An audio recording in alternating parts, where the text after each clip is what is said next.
Hola a todos y a todas. Soy José Julio Fernández, el director del Centro de Estudios de Seguridad de la Universidad de Santiago de Compostela. Hoy nos reunimos en esta mesa de análisis muy interesante y muy de actualidad para hablar sobre la crisis sociopolítica en Venezuela. Venezuela, un país hermano de España por motivos culturales e históricos evidentes, pues sufre desde hace años una crisis de amplio calado que tiene varios registros o varias consecuencias internas y externas. El último paso, el último eslabón de esa crisis ya de, como digo, de largo recorrido, han sido las elecciones presidenciales de 28 de julio del año 2024. Unas elecciones que, en opinión de analistas internos y externos y de organizaciones de control de elecciones, no han sido libres. En un primer momento, porque el gobierno controlaba todos los sectores para organizar las propias elecciones, presionaba y eliminaba de una forma jurídica a los candidatos opositores en varios casos, y lo que ha sido más llamativo, más comentado en la esfera internacional, ha sido por los errores o las faltas de transparencia en el recuento y en la publicación de resultados. Entonces, en esa situación tan compleja jurídica, estamos con necesidad de, desde la academia, desde centros como el Centro de Estudios de Seguridad que dirijo, analizar con gente experta o con ponentes de alto nivel, como los que tenemos hoy aquí, pues las consecuencias, motivaciones y posibles evolución de esta crisis sociopolítica. Pues bien, para hablar de esto tenemos a Nefertitis Rial, es una abogada venezolana que ahora vive en España. Pedro Manosalvas es un analista del Ministerio del Interior del Gobierno de Ecuador, es ecuatoriano, y la profesora Diana Patricia Arias, que es una profesora de Relaciones Internacionales de la Universidad Militar de Colombia, con sede en Bogotá. Diana ha colaborado ya, como seguramente saben, otras veces aquí en el Centro de Estudios de Seguridad. Los dos primeros es la primera vez que colaboran y espero que esta colaboración prosiga su curso en próximas fechas. Entonces, sin ánimo de comerle más tiempo a nuestros expertos, pues le cedo la palabra en primer lugar a Nefertitis Rial. Muchas gracias. Muchísimas gracias, José Julio, y a los presentes colegas Pedro y Diana. Bueno, sí, tenemos que comenzar diciendo que en Venezuela, desde ya la llegada de Hugo Rafael Chávez Frías al poder, en Venezuela se vota, pero no se decide. El venezolano no tiene poder de decisión. Eh, ¿Qué es lo que trae como consecuencia de estas elecciones de julio? Bueno, la crisis política, la crisis alimentaria, una hiperinflación, un aumento de pobreza y seguridad que ha venido desde el año 98 hasta la actualidad, una crisis en los servicios públicos que ataca a la población en general, bien sea clase media, que ya la clase media casi no existe, a la clase pobre está totalmente en el suelo, y la clase alta, bueno, le pega de repente un poco más, un poco menos. Esa crisis de los servicios está en el área de la electricidad, la salud, el transporte, el gas, el combustible, una cantidad de situaciones que han traído a los venezolanos a salir de Venezuela como migrantes. Ahora, ¿qué es lo que ocurre? Muchísimas personas, como no tienen el derecho a votar en el extranjero, regresan a Venezuela para votar. Gran cantidad de venezolanos fueron a Venezuela a votar directamente. ¿Y qué ocurre? Bueno, simple y llanamente que se dan unas elecciones donde las personas votan. Los que estamos en el extranjero no podemos votar porque no se nos entrega el resguardo de la documentación para decir que ya no tenemos una residencia, por ejemplo, en mi caso, que soy española y soy venezolana, una residencia consular en Venezuela y que puedo votar aquí en España. Eso le ocurrió a muchísimos de las personas que están, por ejemplo, aquí en España. ¿Qué ocurre?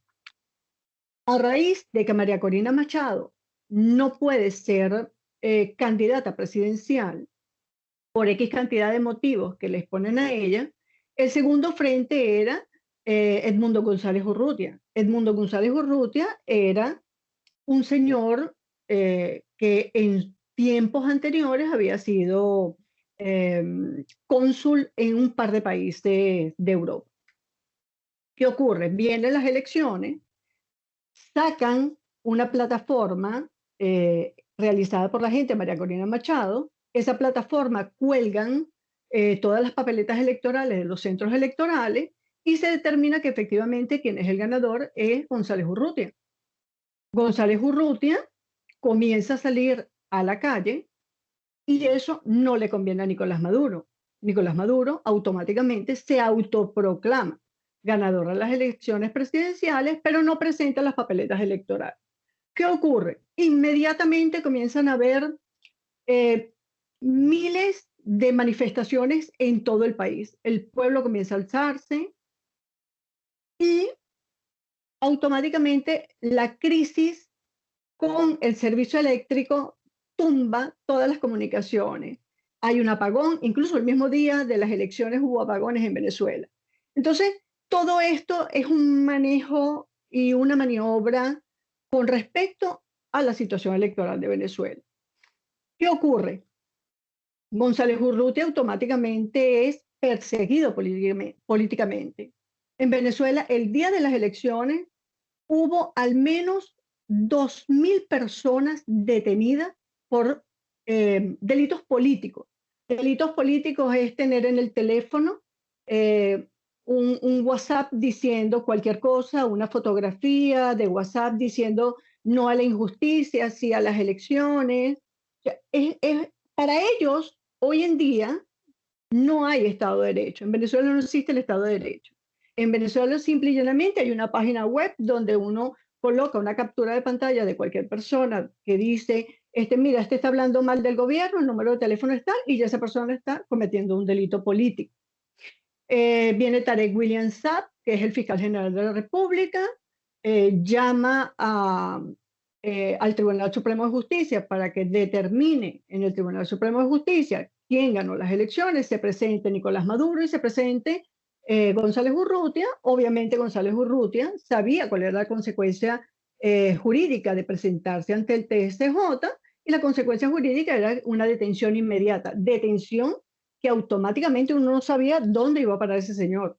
Un señor mayor, un señor súper preparado, una persona que necesita Venezuela, así como María Corina Machado.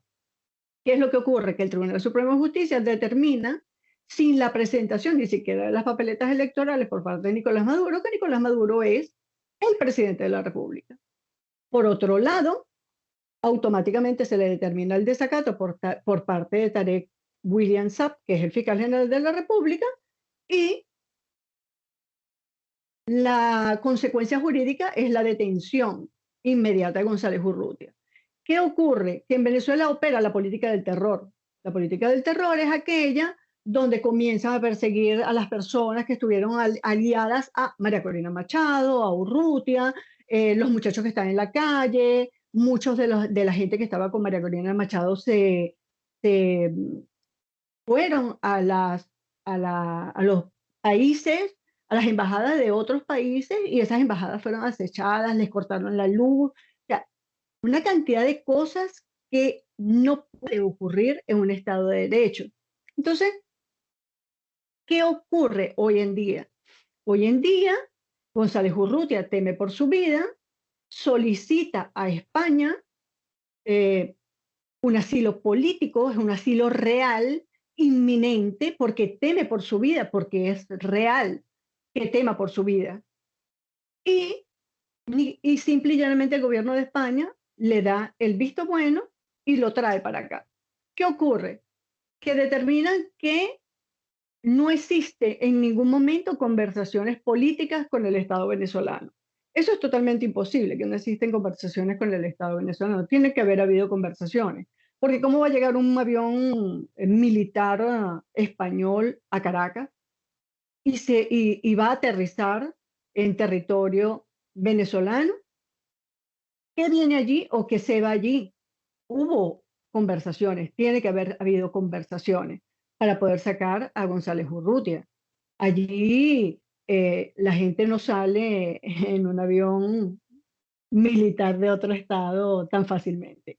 Así de sencillo. González Urrutia llega aquí a España y cumple con su cometido el Estado venezolano. Nicolás Maduro le baja, le desmoraliza los sentimientos a todos los venezolanos, y ahora los venezolanos lo que temen es que vaya a haber un alzamiento generalizado, que vaya a haber una guerra civil interna. eh, esas son, esos son los temores que hay en este momento en Venezuela.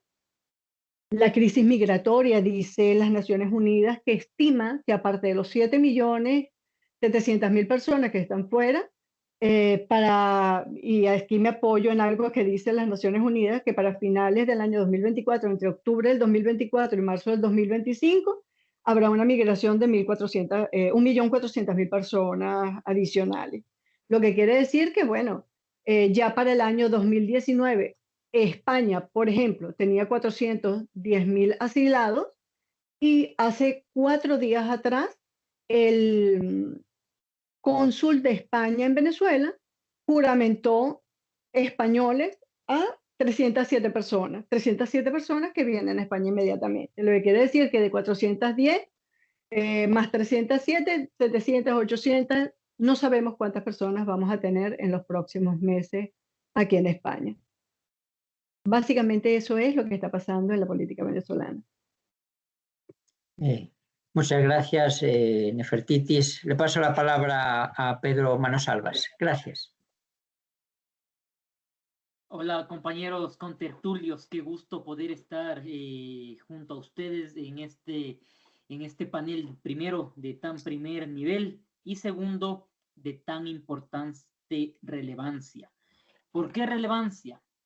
Porque la democracia es un valor que tenemos que cuidarlos, tenemos que cuidar todos. Nosotros, hablando desde Latinoamérica, la democracia no está garantizada, es un valor fundamental que tiene que ser respaldado y tiene que ser apoyado por el pueblo.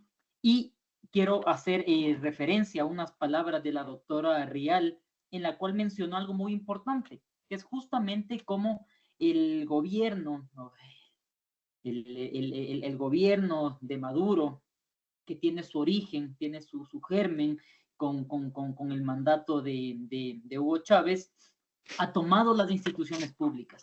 Sin embargo, quisiera puntualizar una de las, o un aspecto, un ala muy importante de las instituciones públicas que la doctora no mencionó. Quizás porque es mi tema en el cual yo trabajo. Sin embargo, y poniéndonos un poco beberianos, al Estado le hace Estado su capacidad del monopolio de la fuerza.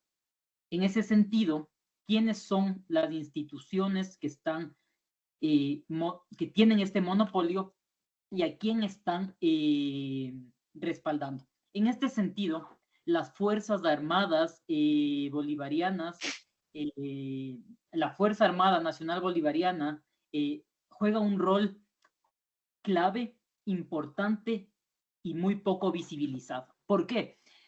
En esta lógica romana, los estados tienen su propia guardia pretoriana, en la cual, como en estados autoritarios, en dictaduras como es la venezolana, las Fuerzas Armadas sirven como este ente represivo que no garantiza la democracia, sino permite la perpetuación en el poder de estas fuerzas antiderechos, con tintes autoritarios, con tintes dictatoriales, y como justamente mencionaba la doctora, tras las elecciones, que ya son 6 semanas de estas elecciones, pues se han dado varios focos de manifestaciones, unos más grandes que otros, pero justamente esto, y quiero poner sobre la mesa, sobre el debate, el rol de las Fuerzas Armadas, el rol de las fuerzas del orden, porque también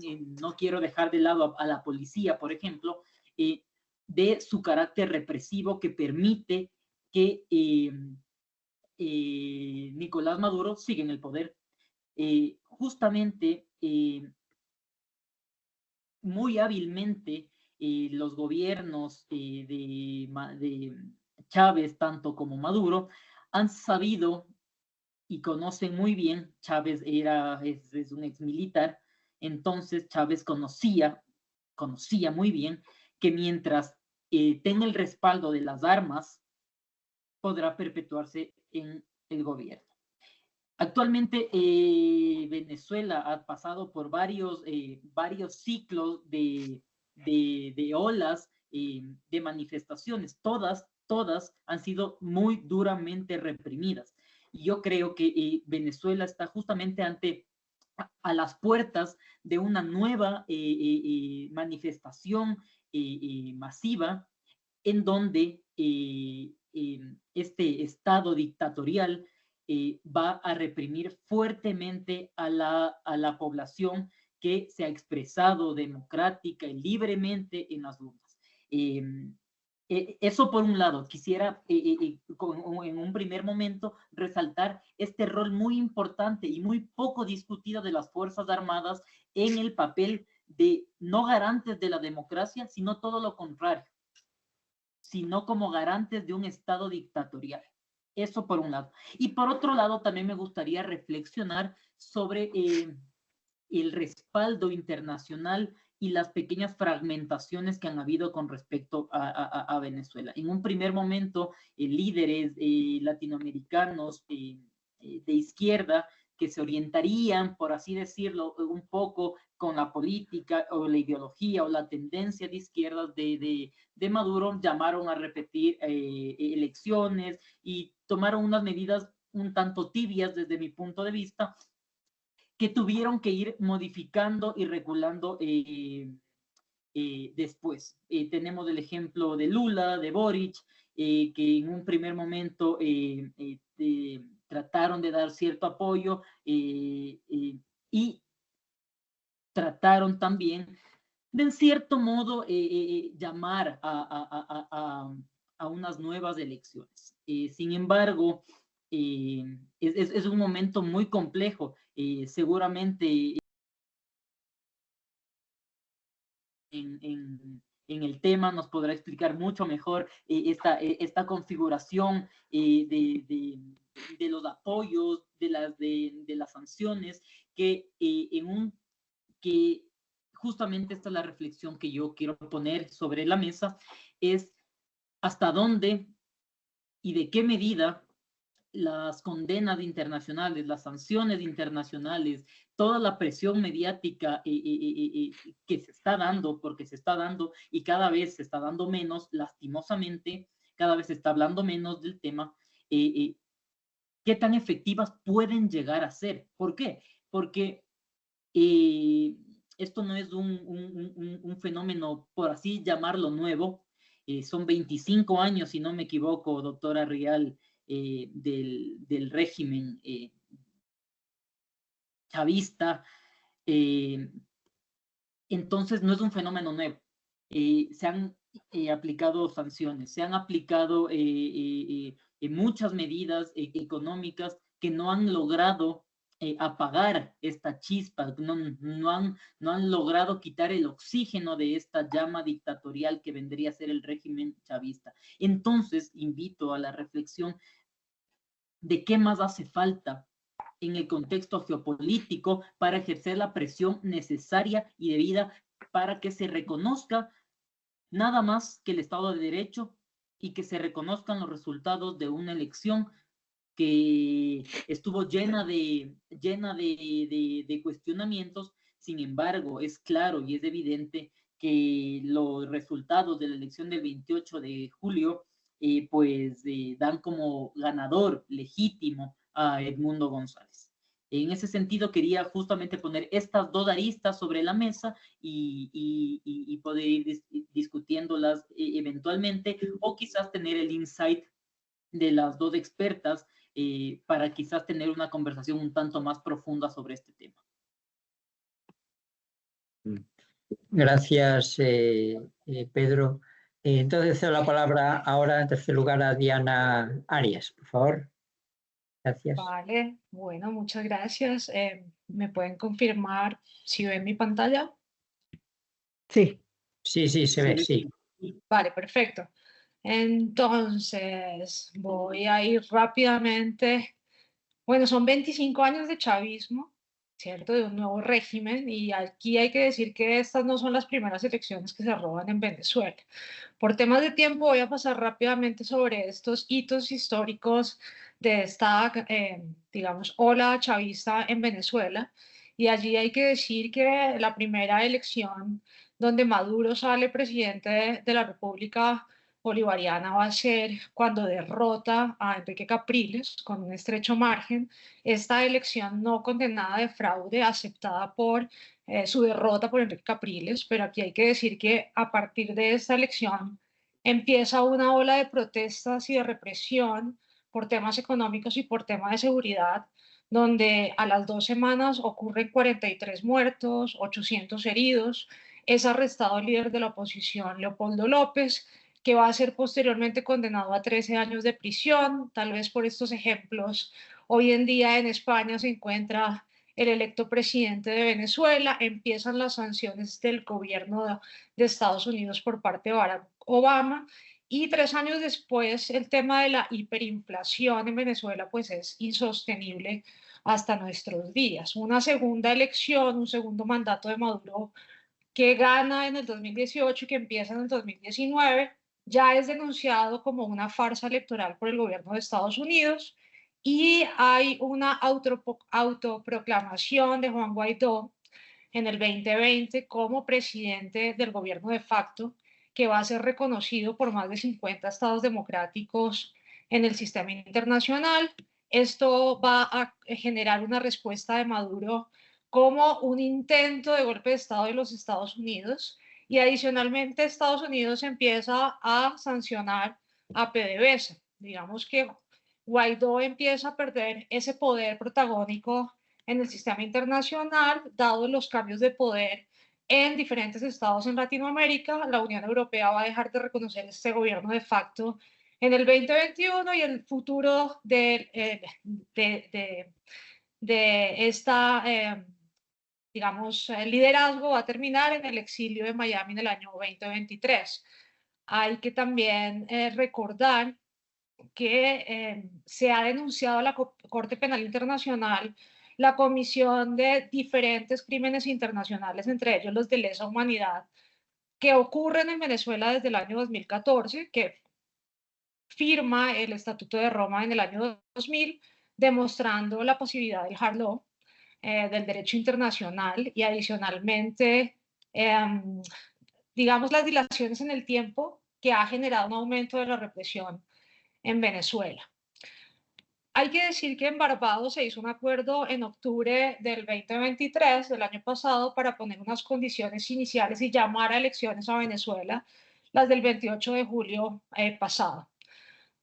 Hay unas elecciones interinas sobre las fuerzas de la oposición, donde María Corina Machado sale, como decía nuestra panelista, sale como líder indiscutible de esta oposición, va a ser inhabilitada por el gobierno de Maduro, y de esta manera pues va a quedar representado a esa fuerza de oposición Edmundo González.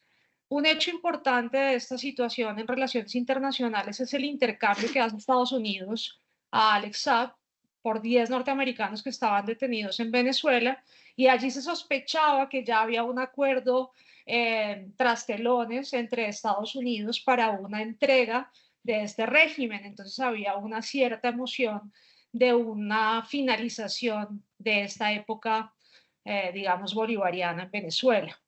Antes de las elecciones, Maduro también advierte de un posible baño de sangre, en palabras literales, y de la ocurrencia de una posible guerra civil en Venezuela si el régimen perdía. ¿Cuál es la cúpula de poder en Venezuela actualmente? Está dentro de estos personajes: Diosdado Cabello, Cilia Flores, la vicepresidenta y esposa de Maduro, Vladimir Padrino, y los hermanos Rodríguez, todos ellos con sanciones internacionales y personales, y acusados de ser terroristas de Estados actualmente. Ahora, sobre las protestas, hay que decir que hay de tipo pacífica y de tipo violento. El Observatorio Venezolano de Conflictividad Social ha determinado las siguientes cifras. se ocurrieron 1.311 protestas de tipo pacífico tan solo entre el 29 y 30 de julio, es decir, 44 al día, donde resultaron alrededor de 24 muertos por armas de fuego y hay un consolidado de una cifra de 2.229 detenidos bajo los conceptos de terrorismo e incitación al odio. La caracterización de las protestas por ese observatorio habla de la marginalización de las protestas, es decir, que estas ocurren en barrios pobres donde hay abuso de poder, donde hay un llamado del Estado a activar la furia bolivariana en contra de ellos, hay bloqueos digitales, hay, digamos, todas unas estrategias para disuadir las protestas a través del uso del terror y actos de hostigamiento a los participantes. Aquí hay que hablar de las famosas operaciones Tuntún, que en última son operaciones de terrorismo de Estado, en donde a través de los medios de comunicación se hace un anuncio a quienes van a ser detenidos sin orden judicial, y esto acompañado de desaparición forzada, detenciones arbitrarias, y al final hacen unos videos donde ambientan las autoincriminaciones de los detenidos con música de terror, donde le piden perdón al régimen por haberse dejado, digamos, influenciar por María Corina Machado e ir en contra de este régimen, diciendo que participaron en TikTok o hicieron algún tipo de manifestación contraria que incita a la violencia y en últimas a los actos de terror. En estas operaciones Tuntún hay una participación múltiple de los cuerpos de seguridad de Venezuela, especialmente de la Policía Nacional Bolivariana, el Cuerpo de Investigaciones y la Guardia Nacional. De esas 1.311 protestas, 1.137 son por temas de participación política. A través de la ambigüedad conceptual de los conceptos, perdón la redundancia, de terrorismo e incitación al odio, el gobierno está criminalizando cualquier forma de disenso al punto de llegar al punto de inflexión donde cualquier tipo de exigencia de derecho fundamental está siendo tipificado como terrorista, obviamente yendo en contra de cualquier tipo de tratado internacional o norma de jus cogens. Las protestas violentas en esta época fueron muy mínimas, es decir, hablamos solamente del 7%, donde se atacaron locales comerciales, edificios públicos, estatuas relativas al régimen y en las instalaciones de algunos cuerpos de seguridad. Esto ha hecho que el gobierno reduzca los espacios de participación y adicionalmente merme la visibilidad de las protestas pacíficas y exponga las de tipo violento. Sobre el tema de migración, pues ya la doctora ha hablado sobre estas cifras, así que no me voy a detener, pero hay que decir que la gran mayoría de los migrantes llegan a Latinoamérica y el principal éxodo es en Colombia. Hay que mencionar también que muchos de ellos traspasan la selva del Darién, que es la puerta de Colombia a Panamá, con destino a los Estados Unidos, donde muchos de ellos mueren y pues las condiciones son realmente precarias. En Colombia hubo una reducción en el 2024 que seguramente va a ser revertida de las migraciones precisamente por este cambio o por este mantenimiento de gobierno. Y hay que decir que no solamente migran las personas, sino los grupos de crimen organizado transnacional. En Colombia tenemos presencia de los Jayco Masacre, los Meleán, los Chivos y el conocido Tren de Aragua, que ya hace presencia en Estados Unidos, en Europa principalmente. Sobre estos grupos de crimen organizado transnacional hay que decir que su origen son los planes carcelarios que se dan cuando Iris Varela le entrega el poder a los presos para que ellos se autorregulen dentro de las cárceles y este poder va a saltar los muros de las cárceles, va a también estar activo paralelamente con los colectivos que son prácticamente grupos paramilitares de izquierda. Digamos que ellos empiezan a desarrollar lo que conocemos como una guerra híbrida del crimen organizado a través de un portafolio diverso de crímenes y de delitos. Hay que hablar de la base chavista, de la base de Maduro actualmente. Quienes apoyan este régimen se considera que está entre el 25 y el 30% de los venezolanos que hacen parte de las Fuerzas Armadas, que son los nostálgicos chavistas que votan por lealtad a esa figura del líder eterno y los funcionarios del CLAP.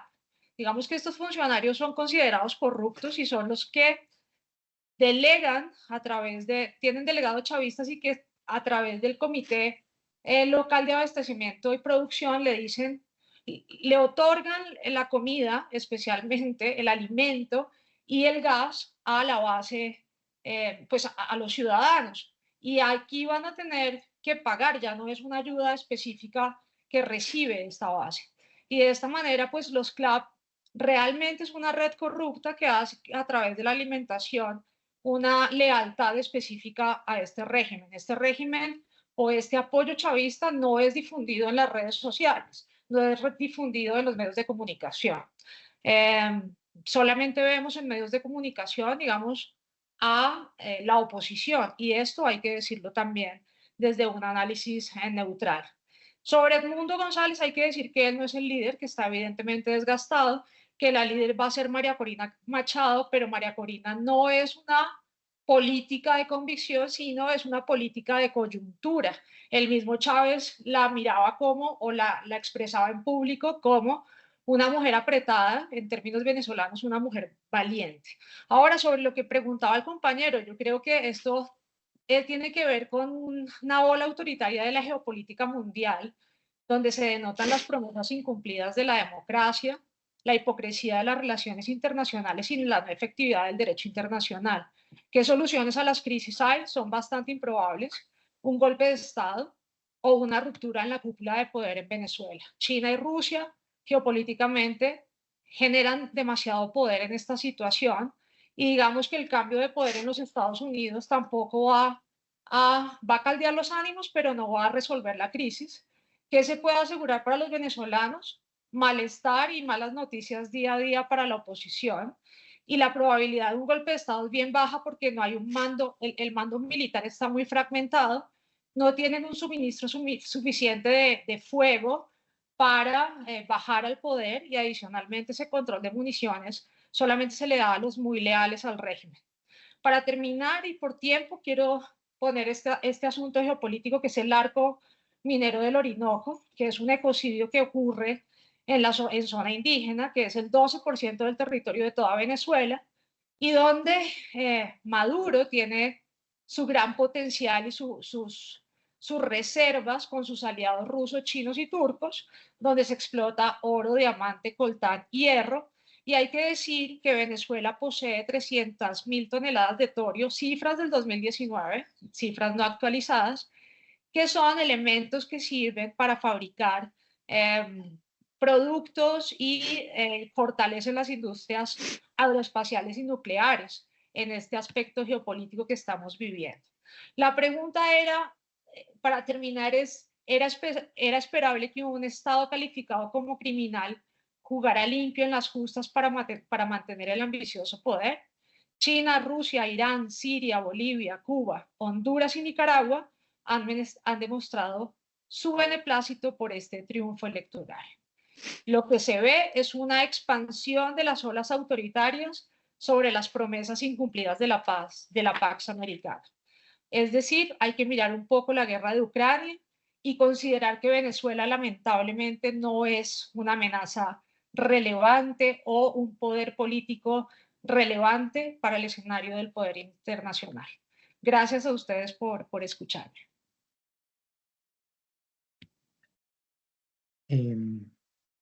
Gracias a los tres. Sin duda, como sabemos los profesores, la democracia no es neutral. La democracia hay que conquistarla, hay que lucharla, hay que perseguirla.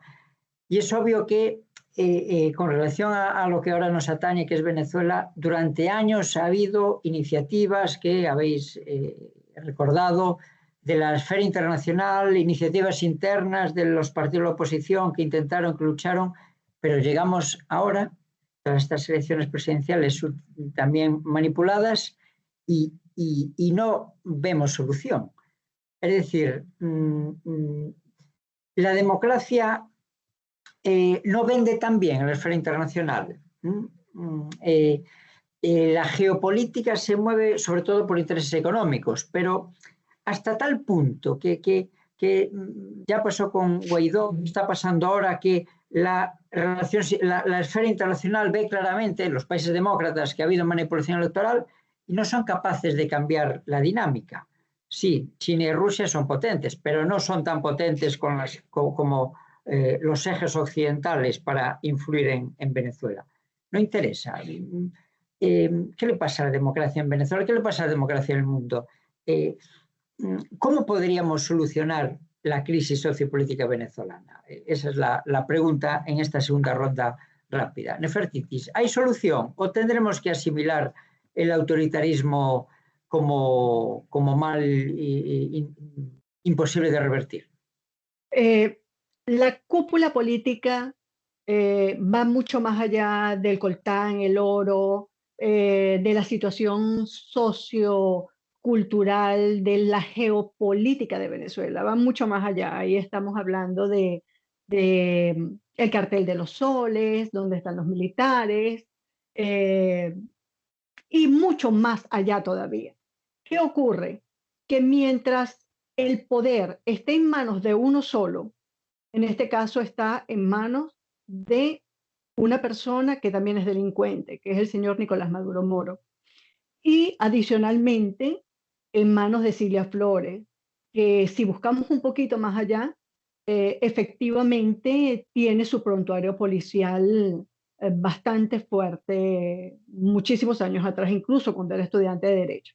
Ella es abogado, por cierto. Este cartel de los soles no permite que en Venezuela haya un estallido político. Por eso es que hay tantos homicidios, tantos asesinatos. Ahí no estamos hablando de homicidios, ni mucho menos, tantos asesinatos. Por eso es que prefieren el éxodo, que se vayan los venezolanos que protestan de Venezuela, porque a ellos no les interesa tener a venezolanos protestando en Venezuela. Hablaba Diana de un 25, un 30% de los venezolanos, que son los que son el voto fuerte de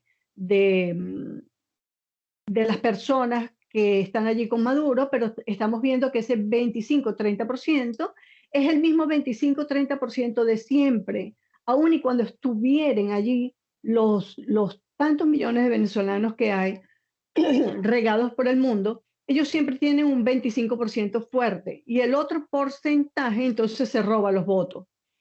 El miedo es libre y por el miedo los venezolanos están como están.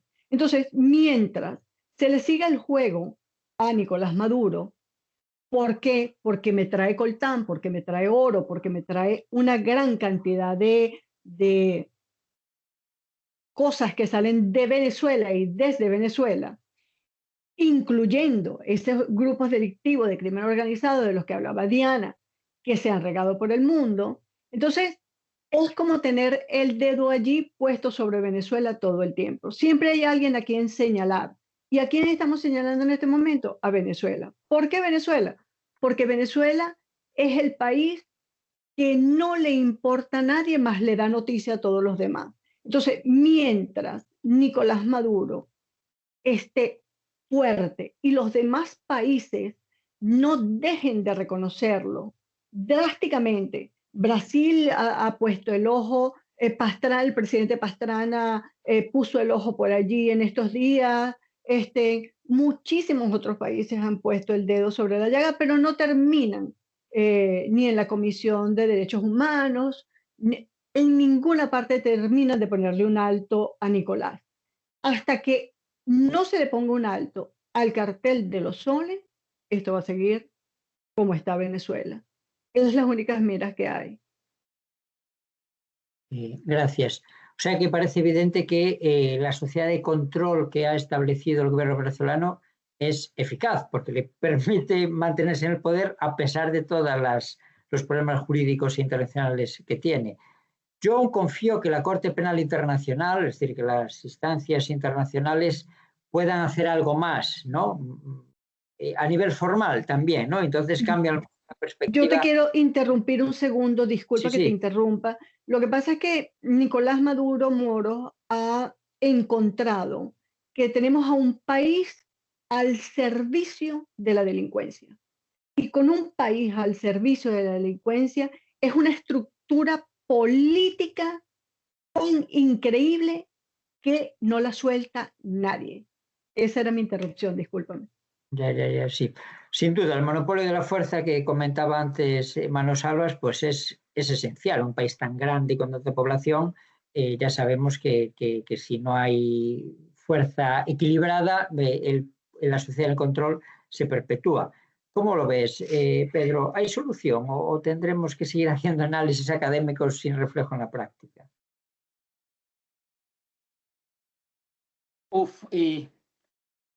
La verdad es que personalmente yo no veo una solución a corto plazo. Yo creo que nos encontramos en un momento crucial. A ver, el orden liberal mundial que se basaba en cooperación multilateral, en democracia y en el libre comercio está enfrentando una crisis profunda. Le hemos visto quizás con la guerra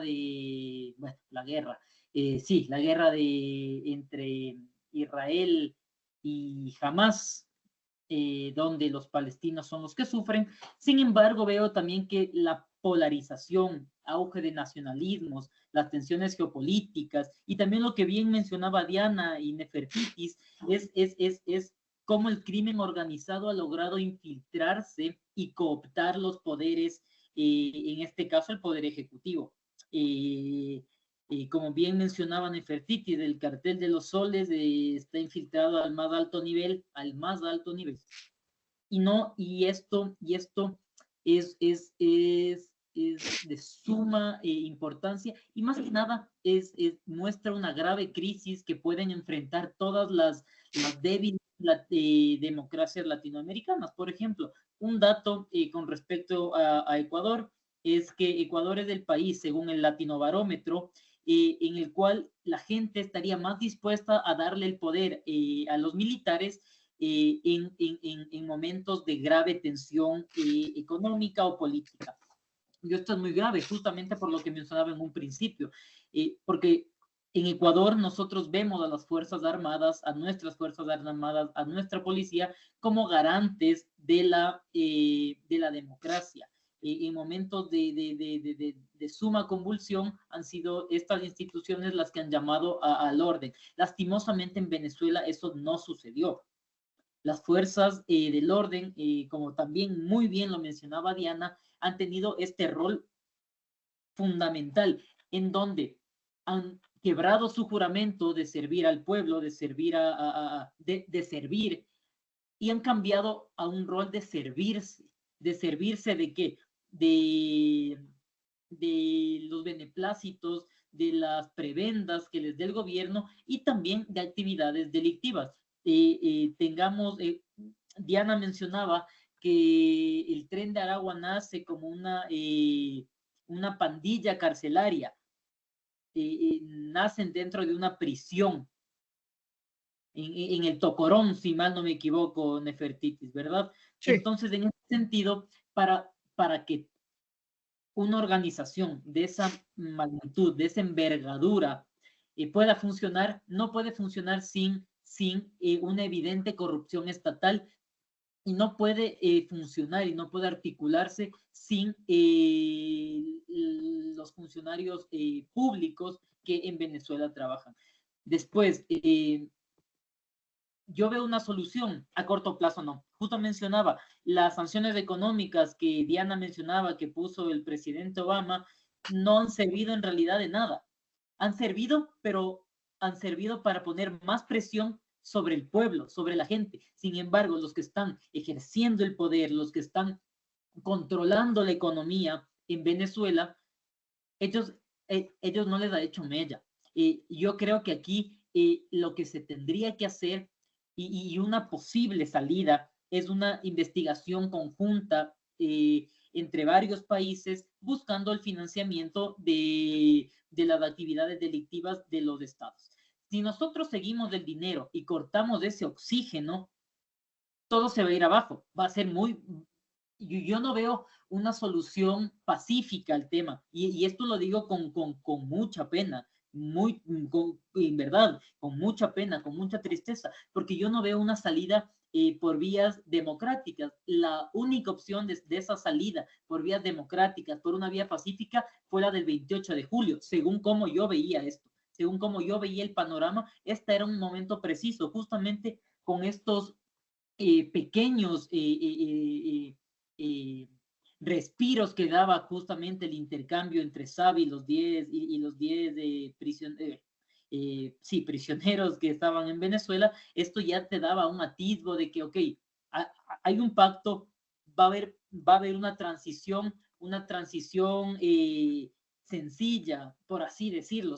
Sabemos que nada dentro de esta problemática dentro de Venezuela es sencilla. No hay un solo rasgo, no hay un solo fenómeno que sea explicado de manera sencilla. Sin embargo, yo lo que sí veo es que primero no va a ser un cambio en un corto tiempo, en un plazo corto, y segundo, veo con mucha tristeza y con mucha preocupación que cuando se dé esta transición, si es que se llega a dar o cuando se llegue a dar, va a ser una transición marcada de violencia.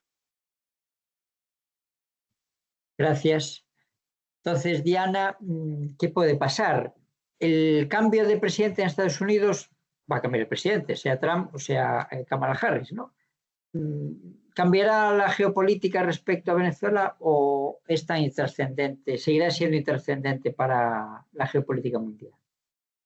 Para mí seguirá siendo intrascendente el cambio de presidente en Estados Unidos, precisamente porque el caso de Venezuela es un caso irrelevante para la política internacional, como lo mencionaba anteriormente, lamentablemente, diciéndolo así.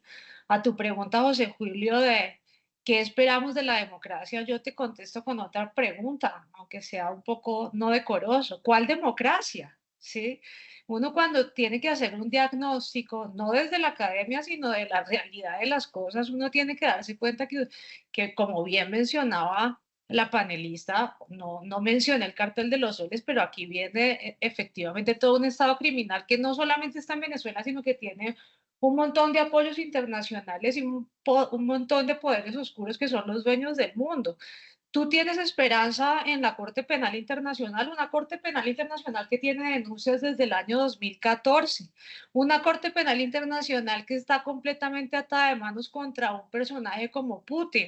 Un sistema internacional que ve morir a los palestinos bajo una opción de una fundamentación de terrorismo. Es decir, ¿qué más ejemplos necesitamos en el mundo para mirar que la democracia, si bien es mucho mejor camino político para el sistema internacional que los autoritarismos, está en declive, ¿sí? Y lamentablemente vemos en gobiernos como el de Bukele en El Salvador, vemos en gobiernos específicamente de ideologías políticas completamente extremistas, de extrema derecha y de extrema izquierda, cómo el autoritarismo está venciendo a estos idilios que nos pinta la democracia. Entonces, no es muy esperanzador seguir pensando que la Corte Penal Internacional va a tener la solución a Venezuela, porque es que a los criminales no les importa el derecho internacional, a los criminales les interesa su manera de hacer Estado, su manera de tomarse el poder, y estamos hablando de extremistas narcisos que se burlan de la gente, que los matan y adicionalmente dice vamos a celebrar la Navidad. ¿Para qué? Para darle bonos a su base y de esa manera mantener el poder. Mientras tanto, seguimos generándole terror a la gente para que no salgan las calles porque si no los van a matar. Entonces, aquí la pregunta no es qué es lo que pasa en Venezuela, sino qué pasa en el mundo, qué pasa con la forma del sistema internacional. Estamos a puertas de la necesidad de generar nuevas reglas en el sistema internacional, reglas más efectivas, porque la respuesta, José Julio, es intervenir armadamente Venezuela, intervenir armadamente a los israelitas, pero eso será posible. Eso realmente no va a ser posible desde una óptica de poderes asimétricos, dentro de una óptica donde los estados no son los que dominan la política exterior, sino las empresas internacionales, etcétera, etcétera, etcétera. ¿Cuáles son mis soluciones más a mediano y largo plazo? Lamentablemente un golpe de Estado. ¿Sí? Es decir, una salida violenta que será llamada por los propios venezolanos que uno dice, ¿cómo han aguantado tanto? ¿Sí? ¿Cómo han aguantado tanto? Porque ellos son los que viven día a día la miseria que tienen que vivir con sus familias y demás, y mucha gente asesinada. Y adicionalmente, preguntarse cómo salir del discurso, pues es muy difícil porque específicamente hay discursos democráticos y antidemocráticos, de héroes y de villanos, que no nos llevan a nada, sino a una polarización política que cada día se hace más violenta. Entonces yo realmente te respondería a la pregunta diciendo, ¿cuál democracia? Gracias, Diana. Sin duda alguna vivimos tiempos convulsos a nivel mundial, hay una reordenación del orden mundial, como estamos diciendo, unas reglas que hemos heredado de la paz de Westfalia, de la Segunda Guerra Mundial, de instrumentos que parecen anquilosados en el pasado y que ya no son efectivos. Pero yo tengo muchas dudas de si sería bueno más hard law en derecho internacional público o esa responsabilidad de proteger y meterse en los asuntos internos de los estados es más problemática. Pensamos en Libia o en Somalia o en Irak o en Siria. Bueno, pero eso es para otro tema. Venezuela veo que sigue agitada. Esperemos que la sociedad internacional, España y también desde la academia, con nuestros análisis y exposición de ideas, pueda aportar o podamos aportar nuestro grano de arena buscando una solución mejor. Os doy un minuto a cada uno pues, para concluir en la medida de lo posible. Nefertitis, un minuto o dos de conclusión. Lo único que hay es que tener esperanza. En el año 58 se bajó de un avión Rómulo Betancourt, exiliado aquí en España, y fue presidente de Venezuela. Esperemos que en enero pueda González Urrutia bajarse de un avión proveniente de España en Venezuela y haga lo mismo. Nada más que decir. Gracias, Pedro. Micrófono. Gracias, Diana. Sí, totalmente de acuerdo con Nefertitis. La esperanza es algo que está ahí. Creo que todos los latinos, bueno, todo el mundo está a favor de una salida democrática.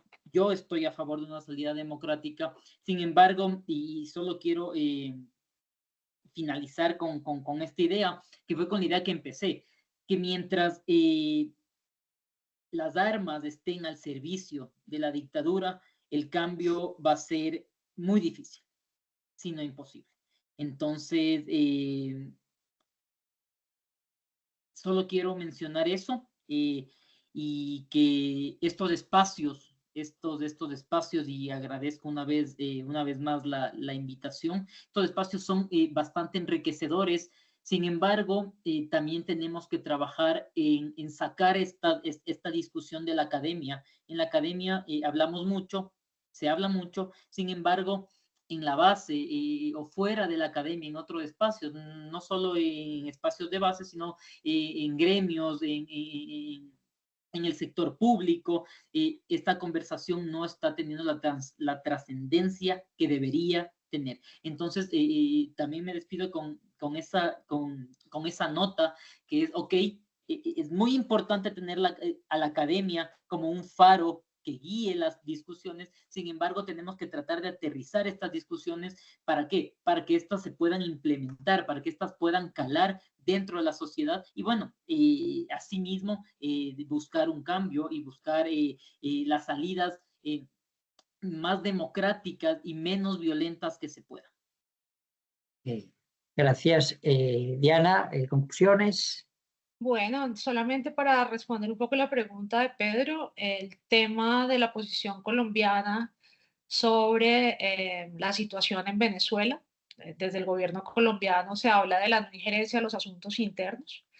Esto podría ser muy correcto desde el derecho internacional, pero podría generar una complicidad dentro de la moralidad de la Comisión de los Crímenes Internacionales que están gestionándose en Venezuela. Una alarma también para nuestro país sobre la posibilidad de la radicalización de este tipo de políticas en el Estado. y solidaridad para nuestros hermanos venezolanos. Y nada, así hago auguri para todos en esta situación, lamentablemente. Gracias a nuestros panelistas. Esperemos que la cosa mejore y que la cosa evolucione desde el realismo político. Hace falta también realismo político, no solo mundos ideales, pero también desde la lógica de derechos humanos, ¿no? Aunque a veces, cada vez eso es más difícil porque la cultura economicista o la cultura del interés geopolítico priman claramente sobre la lógica de los derechos humanos. Gracias y nos despedimos de todos y todas los internautas hasta una próxima sesión de análisis del Centro de Estudios de Seguridad. Gracias. Gracias. Chao, chao. Chao, un placer. Adiós, muchas gracias.